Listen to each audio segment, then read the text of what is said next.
the NAR changes, I asked a really good friend of mine to come on who is certified in the buyer representation, like all the new changes.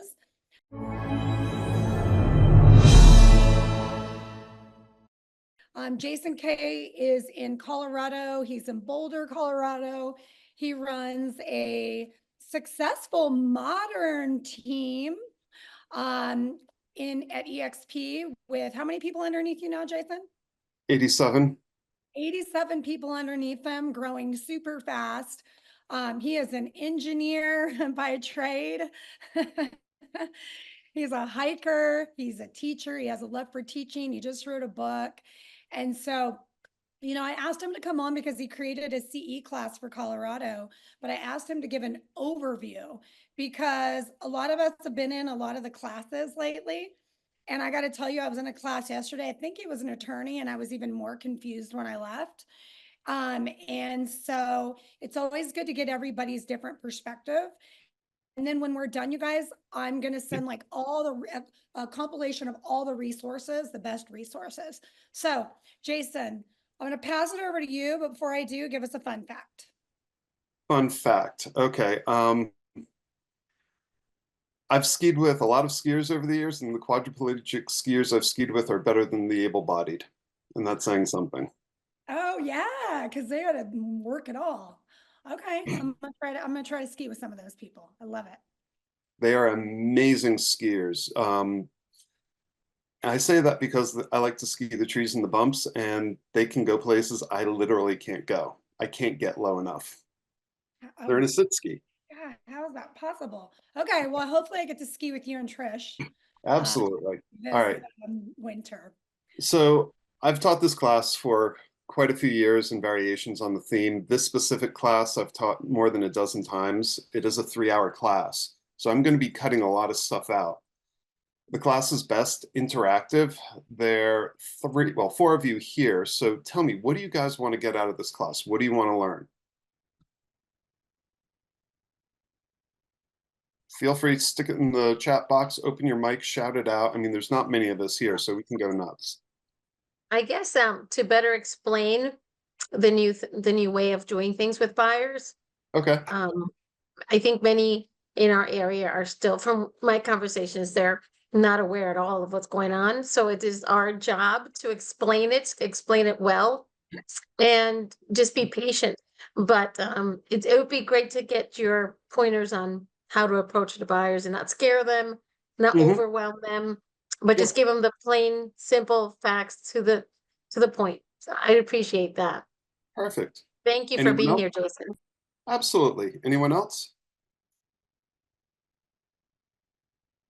Go for it, Tanya. You're muted, Tanya. Verbiage. There we go. We definitely need some verbiage. Yesterday, they were talking about the section where it's, the seller pays or the buyer pays, and then where the brokerage pays. And then he was talking about how in section 3, if you put section 3 and not section 2, it cancels out section 3. Like, that was a little confusing right there. And I think that's really important. And then really any verbiage that you have, yesterday, they also, I'll send this to you, Jason. She put everything in a summary for the buyers, like in the contract, she summarized it, and it was like, oh my gosh, That's that cool. was so refreshing. So I'll I love send you a copy of that. I'll actually text it to you because you may be able to refer to it. Okay. I'll text that to you now. Cool. Anyone else, or I'll get started with those things? Okay. So I'll get started with that. How many of you are in Colorado? 1. All right. Just to let you know. There's about 4 people from Colorado coming on too. Okay. So Colorado has its own laws. Some of them contradict NAR settlement, which makes life kind of interesting. The NAR settlement actually contradicts itself, which is where some of the confusion actually comes from. I am not an attorney, nor am I one, nor do I play one on TV. Attorneys like to render opinions, which means they contradict each other.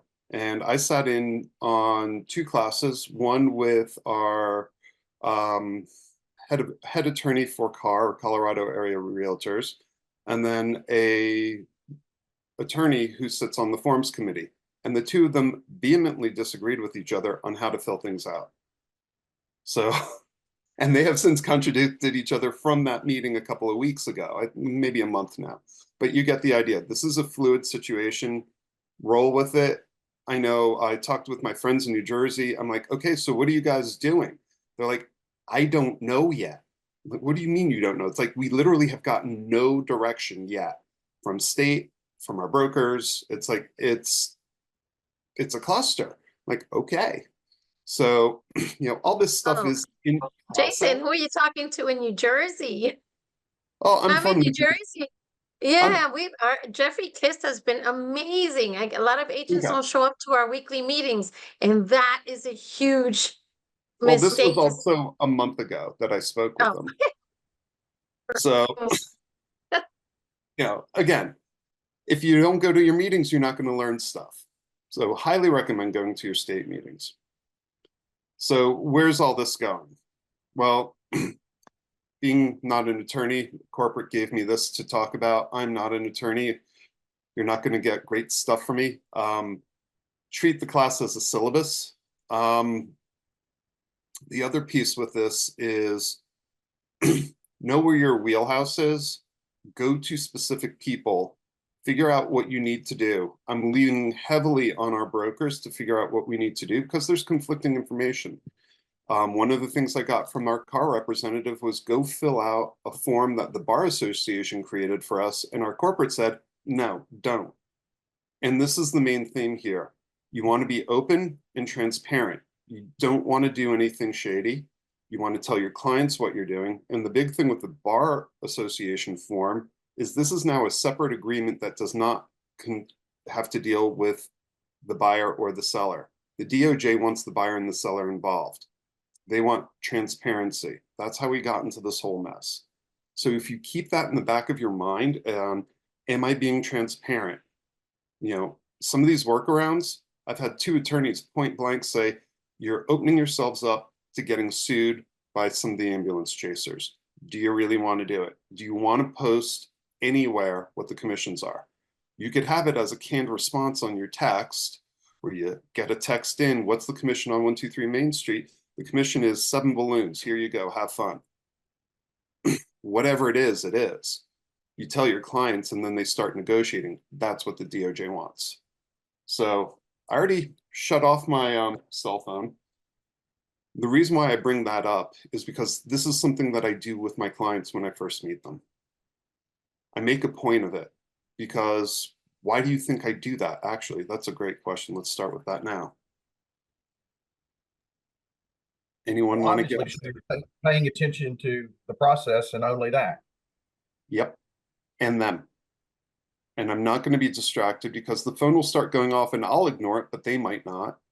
But making it a point that I have now shut off my phone for them, I'm going to point blank look at them, go, this is what we're doing, this is how we're doing it, this is why we're doing it. You are my sole function. You're the main reason why I'm here. I'm paying only attention to you. And during this process, that's everything. I'm on my phone because I'm sending you what happened yesterday. So okay. So I'm actually going to share my screen a little bit because you don't need to look at me. Okay, so here we go. Everyone can see this? All right, cool. So the main point here is I am from New Jersey. I do talk fast.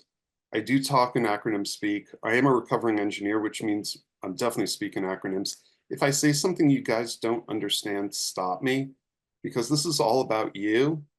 I mean, I've got 6 more of these CE classes I'm teaching. I probably can do it in my sleep without any notes or slides at this point. But the whole point here is the biggest thing we need to do is buyers are now like listings. This is no longer something the newbie agents get because, oh, they'll just get paid or whatever. It's like, no, we need to fight for this. We need to show what our value proposition is. So Great. What does that look like and how do we do it? Well, I created this cool little icon. I call it the value proposition stool, not very creative. But the whole point is, if you're lacking on one of these three skills, you're going to have a very wobbly proposition.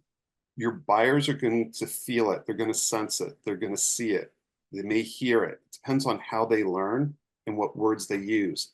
Key into those words because that's their learning style, and you want to present the information in their learning style. My wife loves to tell me things. I don't learn by hearing it. I have to see it and I have to write it. So, if she keeps telling me things, like I was trying to learn Italian and she's going over the numbers, I'm hitting my head against a brick wall. You don't want to do that to your clients. What may be comfortable for you is not comfortable for them. The idea is for you to be uncomfortable, not them. Because if they're uncomfortable, they're not going to hire you. By the way, that's my script. You're going to hear that one a lot. So what are the three things you need in your value proposition? First one, you need to set expectations. I'll show you how to do that briefly, and I do it through my buyer consult. So I have a two-step process. The first one is I call the client and I qualify them. There's a form I can share with you or have Tanya send it out. It's based on the LPMAMA. I've highly updated it. I call it the BIF, or buyer intake form. Again, not very creative. But I use that to find what motivates them when I qualify them. Qualifying isn't just, can you afford this home? It's what are your motivations? What are your hidden motivations? Why are you buying a home? I've got a client right now. She's buying a home. Dad's being very generous and doing a 1031 exchange. Well, the hidden motivation is he's got to do this flip. He's got to sell this home. He's got to buy something. So there's a timeline and it's ticking. They're both engineers, which means they'll usually take as much time as they can. But you set an engineer a deadline. Oh my God. I mean, look at Apollo 13. So that's the type of thing that you need to do. The last piece of that stool is for your clients to really understand the process. And I go through that ad nauseum. And I'll show you exactly what that looks like. We just don't have time to do the whole thing. So, does this make sense for you guys? Do you see where I'm going with this? Okay. How many of you realize I just set your expectations?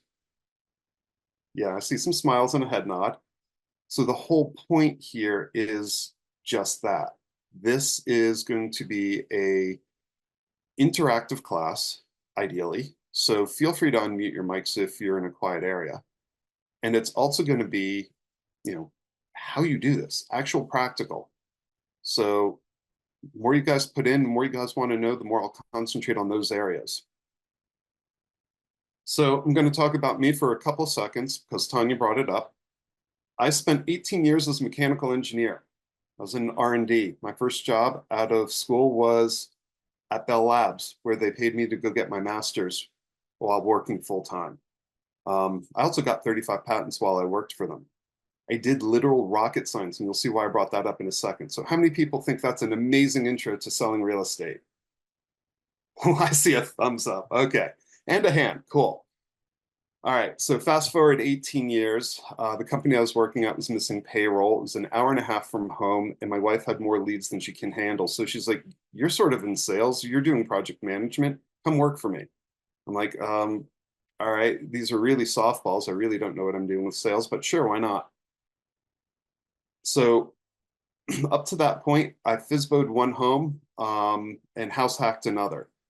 Anyone think that's a great intro into real estate? Yeah.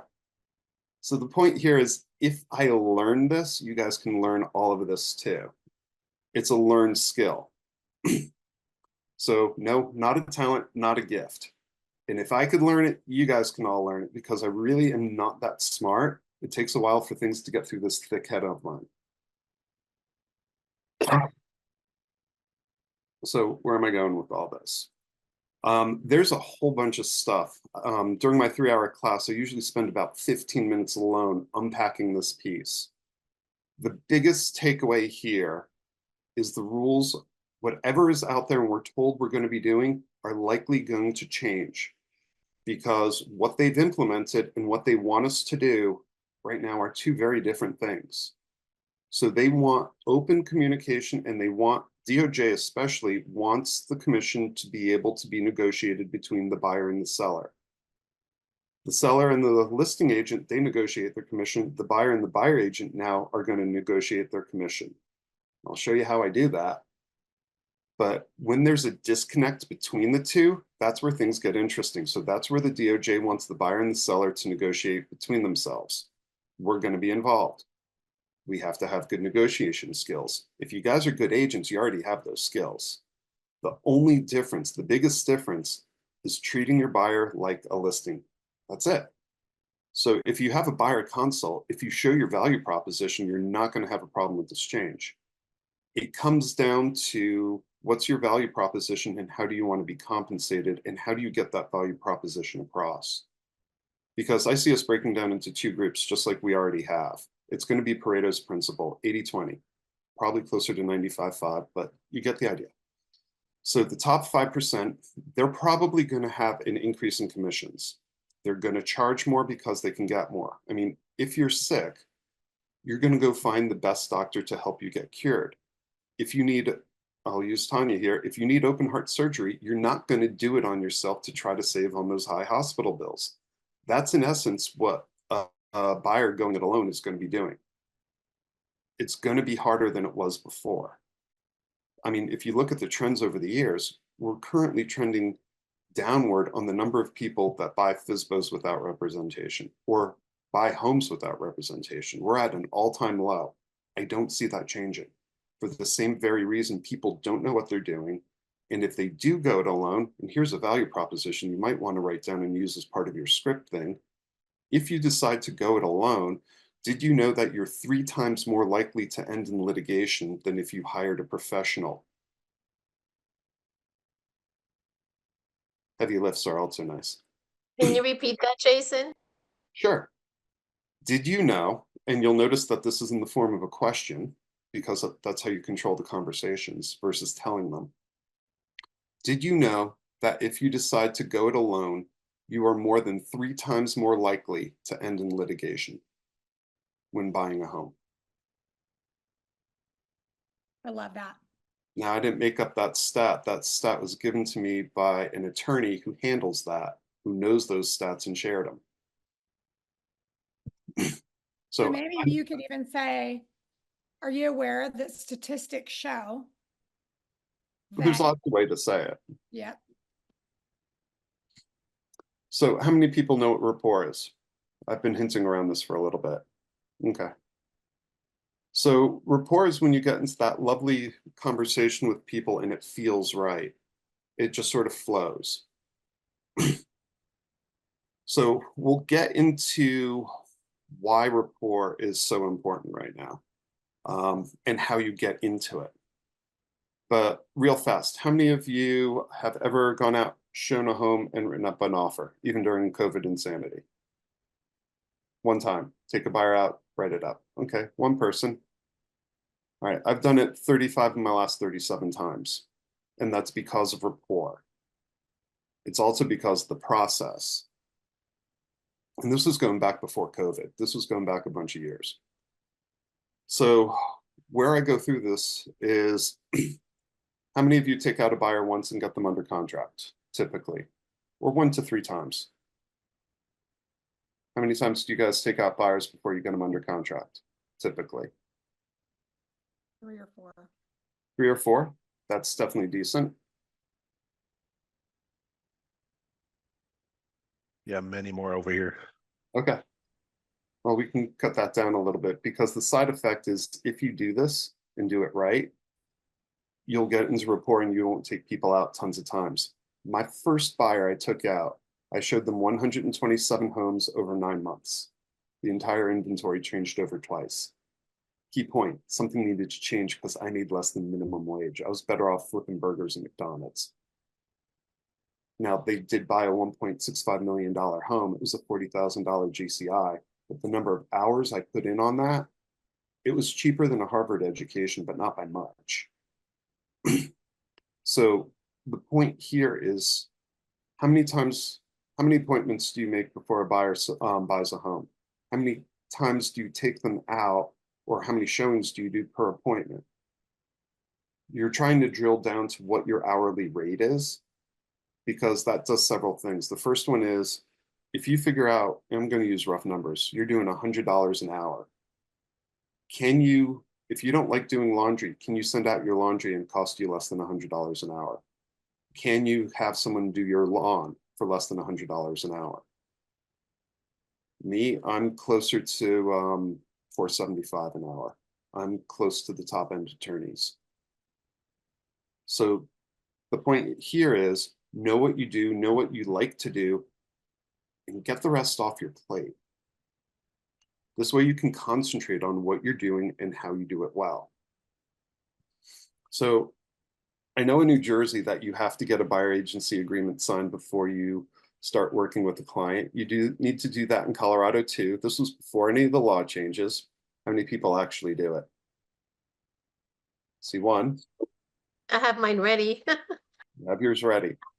Okay. I started this in New Jersey in Short Hills area, if you know where that is. Okay.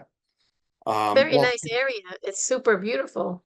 Very expensive. nice area. Very expensive. It's on the Midtown Direct train line into Wall Street. So a lot of Wall Streeters, a lot of type A personalities. You could put another word behind that A letter if you want, but you get the idea. I got these people to sign because I didn't know any better, because I was told you have to get it signed. This isn't an area where people never got these things signed. The point is, the clients don't know, and the rules are always changing. So if you tell them, and you cannot do this in Colorado, by the way, hey, by the way, just so you know, the laws have changed. I don't know if you've been following what's been going on with this lawsuit. Most people that are even investors aren't following what's going on, and they don't know. Just so you know, by law, you have to sign this before I can show you a home. Now, the negotiation part on that comes back down to, is it a single showing? Is it for a day? Is it for a week? Is it for a year? You know, do you let the clients out if you don't like working with them, or do you keep them locked up? I personally tell my clients, if something isn't working, be happy to let you go with 3 days written notice. Hopefully we'll have a conversation before we ever get to that point.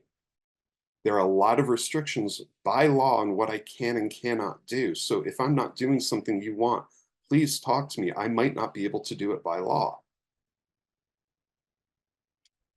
So that's the type of transparency that these people are looking for. Now, I said you can't do this in Colorado because it is against state law. In Colorado, you are allowed to do showings without having a buyer agency agreement signed by law, told to us by the Department of Real Estate head counsel. And she says, if anyone says that, they will be fined. Surprise. So for me, a big part of that 35 out of 37, getting them to buy the first home that I take them out to see, or take them out once, you know, that's a 94.6% success rate. A big part of that is getting them to sign the buyer agency agreement, because that's the contract that they use to hire me. And those are key words. It is a contract, and that is how they hire me. Write down that script if you haven't already. All right. So going back to this, I know you're all here. You want the secret sauce. This is a small group. So take out a pen and write this down. I've said this before. You need to have your clients and prospects know what your value proposition is. That's the big key. That's why they will hire you. Because if they know, like, and trust you, which is rapport, and they know your value proposition, 99 out of 100 will actually hire you. Whether or not they do anything is another story, but they will hire you. So let's unpack the value proposition. In order to have your clients and prospects understand your value proposition, you need to know what it is yourself. So how do you do that? Well, go make a 30-second elevator pitch if you need to do. Write it down, memorize it like your favorite script. For me, I have several different things, and it depends on the type of client that I deal with. How many people know what the disc profile is? I see a couple of hands, a few head nods. So What is it? The disc profile is a way to quickly guess at what your client's behavior patterns are and how to adapt to them. We're in EXP. I do have a link. I'll share it with Tanya to send it out. And that specifically goes in and drops you into a class with Michael Abelson. And he goes in depth for over an hour on what the disc is. For me, I ask simple questions.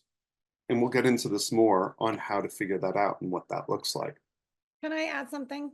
Sure. EXP now, every one of you that's with EXP can go to your dashboard and the disc is free to everybody.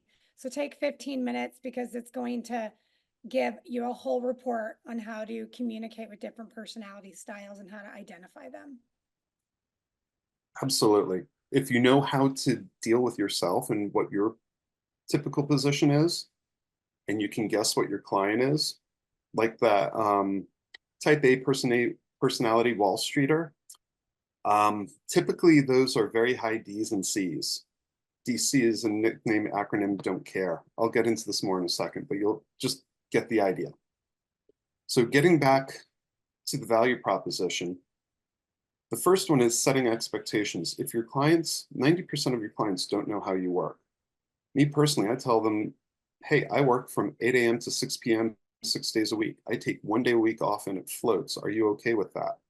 I'll always get back to you within 24 hours. You'll see this in my buyer presentation. I'll actually share it with you. But those are my actual scripts. Those are actually not written down in the value in my proposition. But you get the point. They just sort of come out. These are internalized. So if you have scripts, get a role play partner, practice them, because, well, Short Hills is an expensive area. Boulder's even more expensive. The average list price right now in our MLS is 2 point something. I think it was 2.15 when I looked at it Monday. Those are expensive homes. That's a big commission. You know, I don't care if you're at 2%, 2.5, 2.8, 3, 3.2, whatever you're at. That's a lot of money. That's 5 figures. So don't mess it up because that's MBA Harvard expensive. The other is qualify. We talked about this briefly. Finding their motivating factors. You know the phrase, buyers are liars? They do that because they don't know what they're looking for. My wife and I are the worst buyers. She's been a professional for over 35 years. So if we can't articulate and find what we like, how are people who are not professionals who are first-time buyers going to do this? So go figure them out. Go figure it out. Tell them it may take a while. It's okay. Process may be iterative. You know, does that help with your one and done? Well, it does if they're doing all their searching online. You know, having Zoom calls showing people what things are looking like or telling them to go to open houses really cuts down on taking them out. So the next piece of this that's super critical is neurolinguistic programming, or NLP. By the way, we still see your slide that says who wants the secret sauce. I'm not sure if you're. Yeah, that's right. Okay. Because this is part 2 of the secret sauce. Okay. So that's, you know, NLP. What is that? Neurolinguistic programming. I've taken several courses. Basically, it comes down to what are the clients hearing and what are they understanding? Because what you say is sometimes just as important as how you say it. So you've noticed a lot of times my questions aren't ending like a typical question. They're downward swings. There's more like a statement. There's a whole reason why. I can talk for, and usually do, for over a half hour just on that piece. But the point is, go take some NLP classes. There's some recordings in the EXP library. There's some great stuff on YouTube. The last piece is having the right skills and mindset. Because when you have that and the NLP piece, you'll be able to communicate your value proposition to your client. When you do that, they will sign. I think I've only had one person who wasn't a real client refuse to sign the buyer agency agreement. Now, if they refuse to sign it, and they're not going to tell you why. Are they even a real client, or are they just there to waste your time? Which is what this guy was. So I'm going to skip through a lot of this because it's redundant. I've already hit most of it. But the main point here is I've studied rocket science. Real estate is not rocket science. It's a lot of hard work, but it's not particularly difficult. So, meaning rocket science, you have to be super smart and really creative and really dig at something. Real estate is doing relatively simple tasks that are hard to do. Most agents consider this thing to be about 800 pounds. So if you can't pick up the phone and cold call to get your clients, what are you going to do instead? That's kind of the point. So here's another little script that you guys can drop. Did you know that FSBOs, while they typically sell for 9% less, have 3 times more litigation because the participants only sell a few homes in their lifetime versus hiring an active professional who sells that in a month or even a week? Come again? Did you know that FSBOs? Sell for 9% less on average, but have 3 times the litigation because they only sell a few homes in their lifetime. You know, here's some value props for you, just to give you an idea. How many people do continuing ed? I mean, we have to, 3-year cycle. Think that might be a value prop? How many people have taken a contracts class in the last week or two, or are going to? Mm-hmm. Yeah. By the way, did you guys know the contracts just changed? You know, say that to your clients. You know, my favorite question to start that conversation is, when was the last time did you buy or sell a home? Was it in your state? For me, that's Colorado. Great. Hey, by the way, did you know the contracts have changed since then, and so did the process? No? Okay, let me walk you through it so you don't make some of the common mistakes and get caught out. Does that sound good to you? Notice, again, downward swing. Sound good to you. It's a statement. It takes practice. To do that, typically, I stand up here, stick my arm out in front of me, and bring it down as I'm saying the statement. It took me about a week of practice to get it right. Not an easy thing for me to figure out the first time. Doing that while saying a question will be able to help you direct the conversation, yet make the other person feel like they're in control of the conversation because they're speaking more, right? By the way, right's a tie down. Notice again, that question was with the downward swing. It was a statement. So if you say something like, I jumped, with that downward swing, it's a statement. It's an indisputable fact. It already happened. Great. If you say, I jumped, upward swing, question, did you jump? Why did you jump? What caused you to jump? How high did you jump? You know, you've already, your mind's going down that rabbit hole and you've already missed what I said in the last 3 things. So that's kind of the point of the downward swing.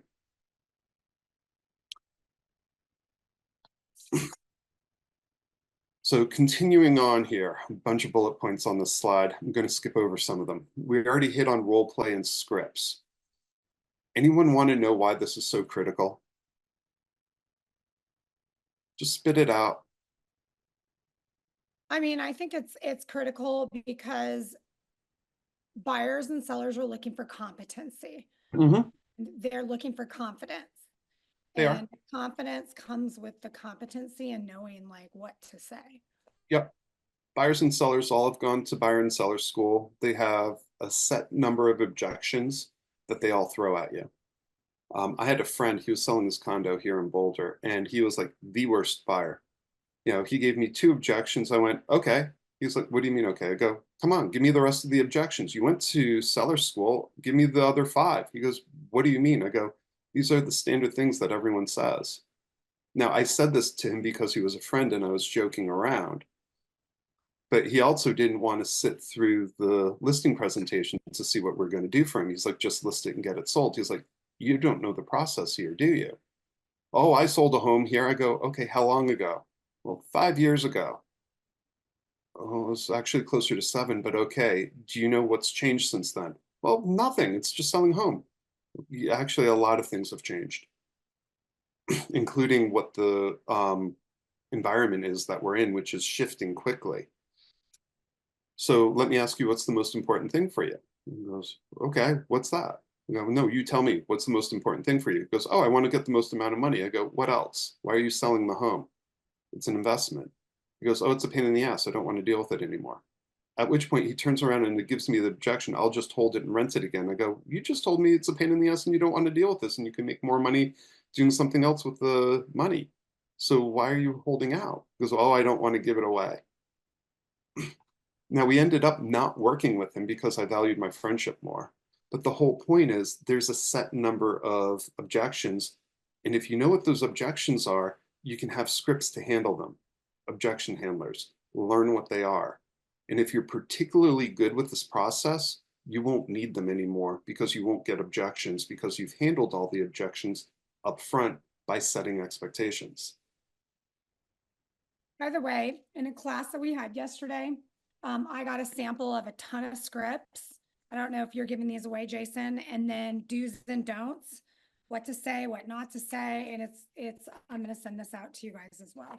Then definitely send it out. Most of my scripts are written down in my book. I don't have a script book anymore, so I can't just give you a document. Here are all my scripts. They just sort of come out when prompted. But the whole point is when I started role play, I was really, really bad at it. Then it got internalized and I'm not bad at it anymore. Mm. So, I mentioned the average price in Boulder. And, we're talking MBA Harvard if you just wing it. So I typically will practice it so I don't have to wing it. All right, so I was talking about the disc before, as well as the buyer intake sheet. So I'll send you guys I'll actually send the BIF to Tanya, who'll send it out to you. But the whole point of this is I call and have a conversation. I've coached some people on my team on doing this. They don't have an eye, which I'll get into in a second. So they don't like to call people. They send it out as a questionnaire. It's a great effect. But, the whole point of this and the disc, which I'll get into right now, eyes are people who like to talk a lot. If someone doesn't take a breath where you can get a word in edgewise, that's a high eye and likely nothing else. It's very rare to be nothing else on the disc. Most people are combinations. Most engineers are very high SCs. S's are very steady. Nothing rocks their boat. C's are extremely detail-oriented. You put an SC together and these people are scaredy cats. They need data to make a decision. This is your typical engineer, your accountant. So give them that data. Also give them deadlines to make the decision. The rates just dropped. I'm seeing buyers coming out of the woodwork. Listings just popped like mad.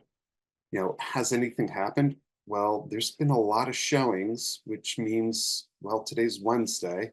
So by Thursday, there's probably going to be a lot of under contracts that I'm seeing coming through on MLS. Or if there's not, that's something else I can be telling people, hey, there's a lot of showings, but no one's pulling the trigger yet. So we still have a chance. Or do you want to wait until we get into that multiple bid situation? So there's a lot of scripts. Knowing what options they have for purchasing helps a lot here. So that's your Wall Streeter type. They're very direct, very to the point. The left side of this chart, the task-oriented chart, they like spreadsheets, they like bullet points, they like checklists. One of the things I do, Colorado has a whole list of dates on page 2 and 3 of the contract. I copy and paste that literally into a Google sheet and share it with my clients. And basically it's the dates that things are due and when they've been completed and what's coming up. It satisfies those D's and C's amazingly. It keeps me on point as well. Sometimes I'll send emails to remind them when there's a bunch of things coming up. Otherwise, they'll just go in and check when they want to know. The I's and S's, Those are people oriented. This is much more the touchy-feely. I want to have a good neighborhood. That's how these people show up. The D's and I's are warmer colors. They're more active personalities, more outgoing. Most salespeople, or many successful salespeople, are DIs. Doesn't mean if you're in sales and you're not a DI that you're going to be a failure. It just is a generality. D's can be direct, they can be risk takers, they can be decisive. This is what we're doing, let's move on. Why are we still discussing it? The SCs are a cooler personality, more passive. You know, you'll hear an engineer say something like, oh, I'm really excited. Meanwhile, they're jumping up and down inside. So know that when you're talking with these people. That's why the DISC is really important. So your DC, and gave them the nickname, or someone gave them the nickname, don't care, because they'll run right over your emotions and not even realize they're doing it. I actually had someone's wife tell me that he's going to do this. Don't take it personally. It's just who he is. He was a Wall Streeter. So one of the things I do on this buyer intake form is I ask, what do you do for a living? Because I'll get a really good sense of what you do from what you do on where you fall in the DISC. And if I know what your DISC profile is, I know how to present information to you where you will hear it, see it, and understand it. Does this make sense? This is a cheat way to get into what their learning profile is. Now, what do you do if you're showing a spouse and their significant other a property and they're two opposites, which is typically how it happens on the DISC? You look at them straight in the eye and go, okay, I'm talking your language. Here's all the details you want. I'm ignoring you over there. I know your eyes are glazing, but deal with me right here. Okay, now I'm talking to you over here. And then you talk to them in their pattern and you make eye contact with them when you switch the patterns. When role playing, I last maybe 10 minutes being in a pattern that I am not typically good at. I typically talk fast. I'm a high DI with a trailing C, so I am a dick. And yes, I made a dick joke, so you don't need to. But that's how I survived in engineering for 18 years. I brought the C up and I was able to, with work, be detail oriented. But every manager I had pegged me as something other than an engineer that would be going higher in management. And the reason why is because I didn't act, talk, or walk like a typical engineer. But I did it for 18 years and I was very successful at it. So the point is, you know, you say an engineer, great, SC, not really, I have no S. My wife has only D, that's less than 9% of the population. Most common in the US are ICs followed by ISs. You're going to run into a lot of those people. Cs can be stubborn. I's have the attention span of a goldfish. Oh, look, there's a bird. You get the idea. S's, literally nothing rocks their boat, but they also look like they have the emotional capacity of a dust bunny. So, I mean, sometimes with S's, you feel like you're talking to a wall. You get the idea of how these people, the pros and cons of their behaviors. So this is super, super important, knowing this. And are you saying, Jason, just because I know we have 15 more minutes, Yep. knowing these personality styles is how you're going to present your questions, Yep. your statistics. If someone's a high S, I don't get very excited. I try to slow things down. I'm a bit mellower. I try to feel my heart rate coming down. Everything's going to be okay. Don't worry. I've got your back. So that's the type of thing that I do. NLP also teaches you to do the pregnant pause, which is very uncomfortable, especially for a high DI. You want things to keep on moving. Move it. Come on. We need to be efficient here. That's a high D. Even a C wants to be efficient. So what's the point? If I have someone who's an off the charts D, I've got 5 minutes or less to get through this entire questionnaire. If I have an high IS, I'm going to be on the phone for an hour and I'm going to get through the first 2 questions, but I'll fill out most of the sheet because they'll tell it to me as I'm getting there. I see some people laughing because you run into these people. Now, my wife thought I was not being efficient with my time because she's a high D. But on the contrary, by spending time here, I had an amazing conversion process. I got people to sign the buyer agency agreement without hesitation almost all the time. The SCs were the typical people who were hesitant because they didn't see the data. They didn't have the data. They couldn't process it fast enough to make sure that, yeah, you actually know your collective stuff. So in Colorado, I am still allowed, unlike what Nara is saying, to take people out.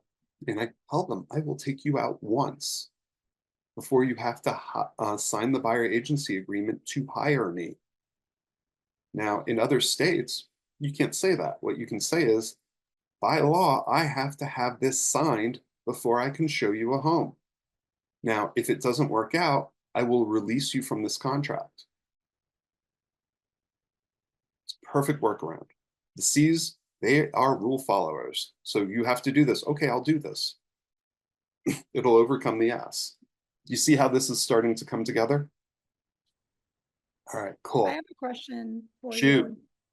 you. So, you know, we have them sign the buyer's broker agreement, right? Mhm. But there's a contradiction on the precedents, right? So if they're working with another agent and you say, you know, hey, are you working with another agent? Have they showed you any homes? What is your advice there? Because it's the procuring cause, right? There is So no more procuring cause. It's gone. It's dead. okay, so that's dead. But what if they sign something? Like, what kind of questions should these agents be asking? Because if they sign something that's a one party showing, multiple party showings with the MLS, Mhm. like, how do agents protect themselves from that? Because Can you I was see told that it's the the latest. line? Can you see the line above financing, working with another agent? That's one of the A's in LP Mama. That's one of the questions. So I asked them, are you working with another agent? Well, sort of. What did you sign with them? Because Yeah. it's no longer did you sign, it's what did you sign? Is it a 1-day showing? Is it a 1 home showing? And my script for that is because I don't want to step on anyone's toes. I want to be respectful of the agreement that you have signed. That's how I do that. So that's one of the questions. So going through this, I ask them what they do for their living. Who's buying the house? Is it you and somebody else? It's first-time buyers who are single.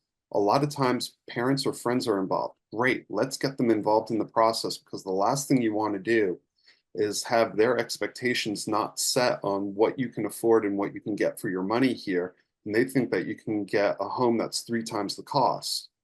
And they'll be disappointed with what you're buying, even though it's the best that you can afford. Does that make sense?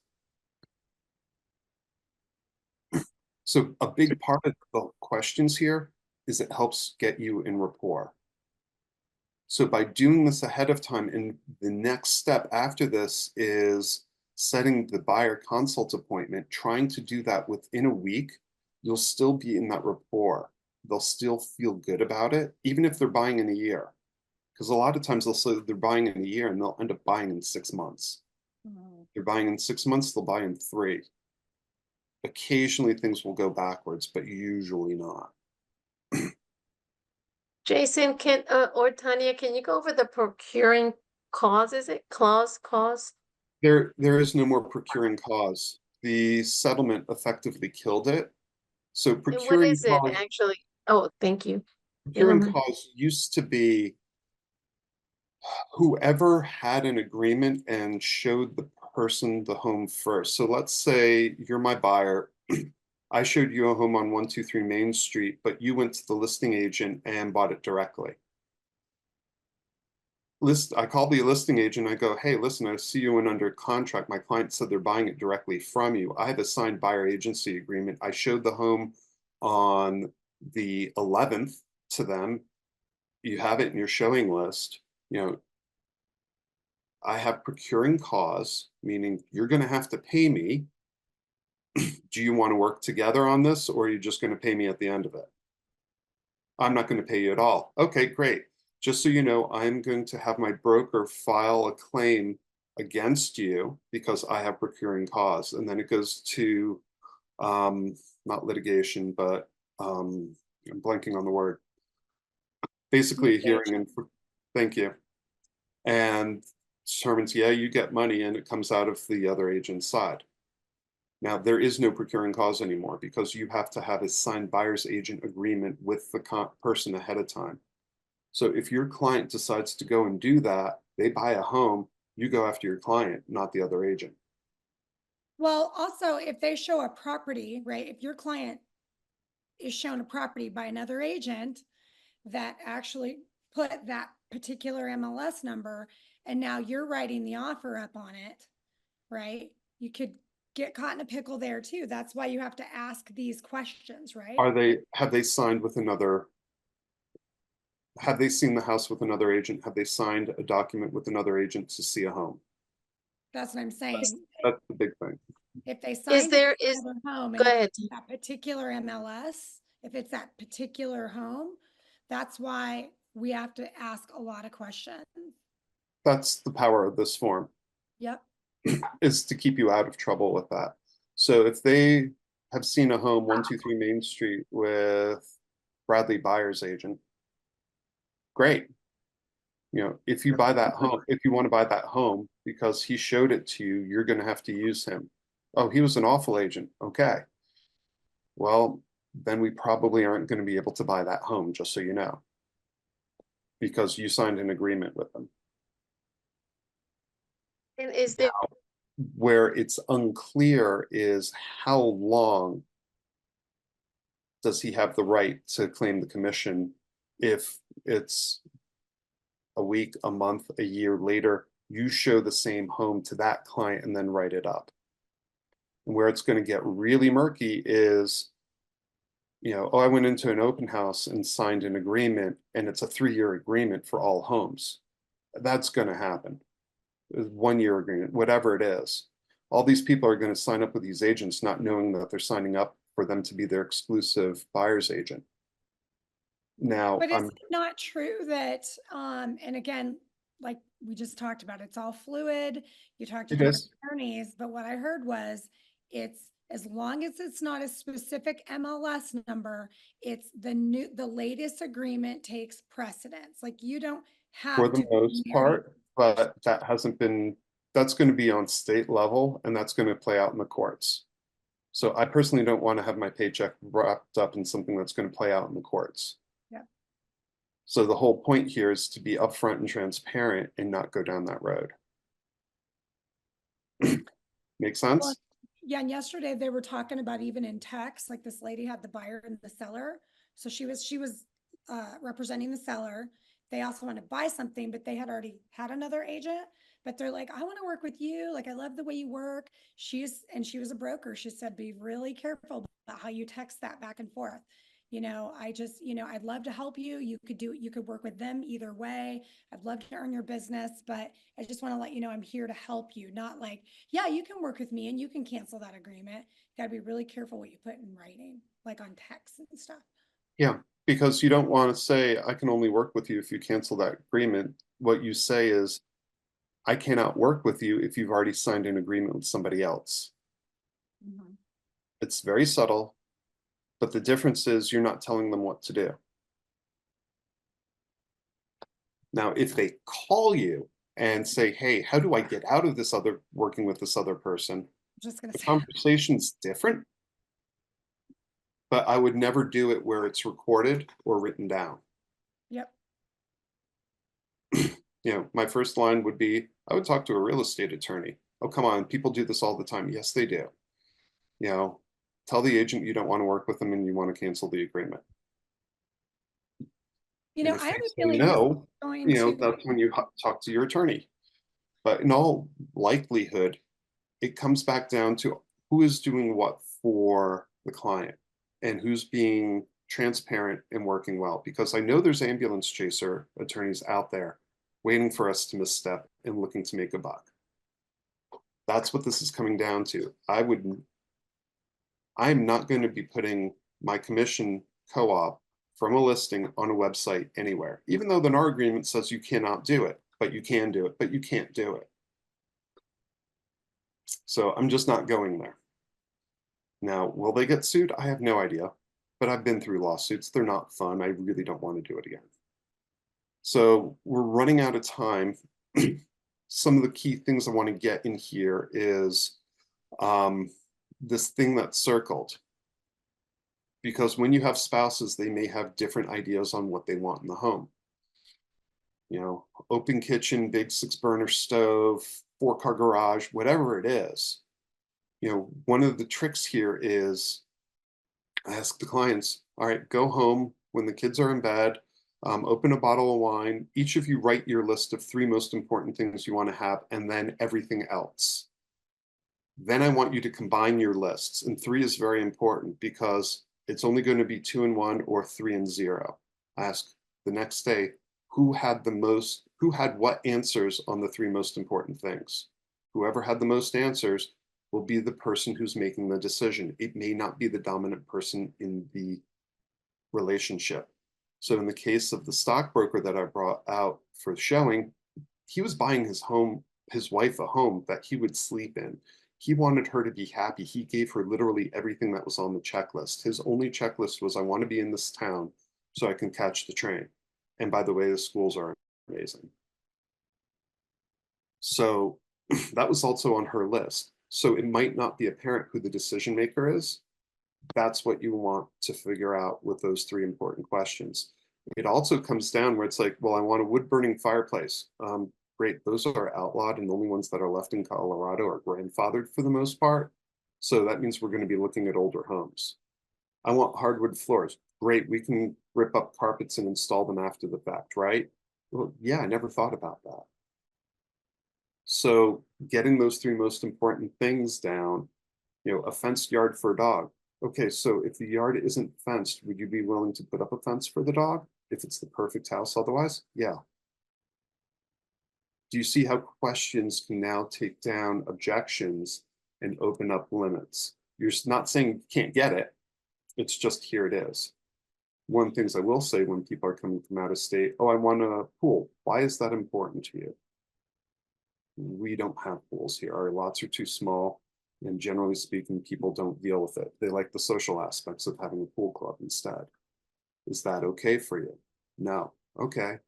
Well, I'm going to need to refer you. There's a couple of pools about an hour and a half outside of town where you want to be.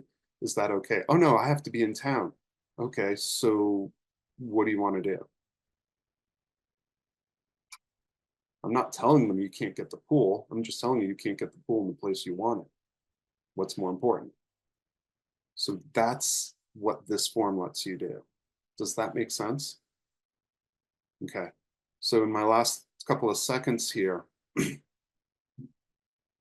way you dig deep on this is by a simple question or variation of, tell me more about that, or what will that do for you, or why is that important for you? So if someone says they want a 3-bedroom home and they're single, great. Out of curiosity, curiosity is the softener, why is that important to you? Or what will that do for you? What are you going to do with that 3rd bedroom? Are you planning on getting roommates? Do you have a girlfriend where you're planning on getting married and having family? Is it an office? Do you have a lot of guests? So will an office versus an actual bedroom work instead? By the way, do you know what a legal definition of a bedroom is? Egress door, egress window, door, closet, and not a transient room to get to a captured room behind it. You know, most clients don't understand that. Many agents don't, from what I've seen in the MLS for that matter. But do you see how you can dig deep to find those motivations? Okay, so we are at the top of the hour again. I have written a book. If I go through the entire book, it's obviously going to be like an 8-hour plus class, probably longer. It's pretty cheap. It's on Amazon. I'll shoot Tanya the link. If you guys are interested in scripts, you can download the Kindle if you have Kindle credits for free, or get the paperback if you'd like to make notes in it. This obviously, I got through just the amount to get skills. Tanya, what are you asking? Oh, never mind. Sorry. So what I did was give you an overview of the basic skills that you needed. I didn't really get into the how you put it together, because we went deeper on the skills section, which I think is more important, because if you get these skills together, it naturally flows into how you present them. Does this make sense? Okay. So if you guys want, you can ask Tanya for me to do the second part of this, or, just get the book and it'll show you the examples and how to actually apply it. So you're applying this to, like, you're showing how to have the conversation, the scripts, you're showing how to put the contract together. What is it? Yeah. So going through, I actually step through it. When I do this with my clients, the high Ds usually will be done in 30 minutes, maybe a little bit less. Most everyone else, it's an hour. If I've got someone with a high C, it's an hour and a half going through this package. So the super short version is, I'll share this with you guys as well. Trish and I have basically made up only one slide in this entire presentation. This is her listing presentation that I've hijacked and converted into a buyer presentation. So if you guys have a buyer presentation, a listing presentation you like, use it. It converts pretty easily. So this slide is one of the things that I spend time on. This is where the scripts that I gave you earlier come from. This slide here is how I set expectations. I spent a lot of time on this slide. I literally stepped through step by step what each piece is, what it means. When I was in Jersey, I would tell my clients, if they were from New York, everything you know about real estate is going to be backwards. All your friends that bought in New York are going to tell you, you cannot buy, you should not sign anything because you've just bought the home. Just so you know, in New Jersey, the only way to negotiate is to sign a contract. And then I'm not going to get into the whole New Jersey piece of being an attorney state, but you get the idea. So knowing where your clients are coming from is critical. Giving them the overview on what the process is going to look like will eliminate a lot of objections up front because of setting those expectations. Does this make sense? Yep, it does. All right. Thank you so much. And then we'll talk about You're welcome. Second class. I think the biggest thing is my takeaway for these agents, and I hope you guys see this, is you have to have a value prop, right? The value prop is part of it is your confidence and competence in going to these things. Make sure you have a process, right? A buyer presentation, a seller presentation. We're going to be putting together some real estate resumes for y'all. So then you can just go into Canva and add that kind of thing. But you just have to show them why you're worth the success fee. Jason, thank you. This was wonderful. You guys go out and buy his book. All right. Thanks so much.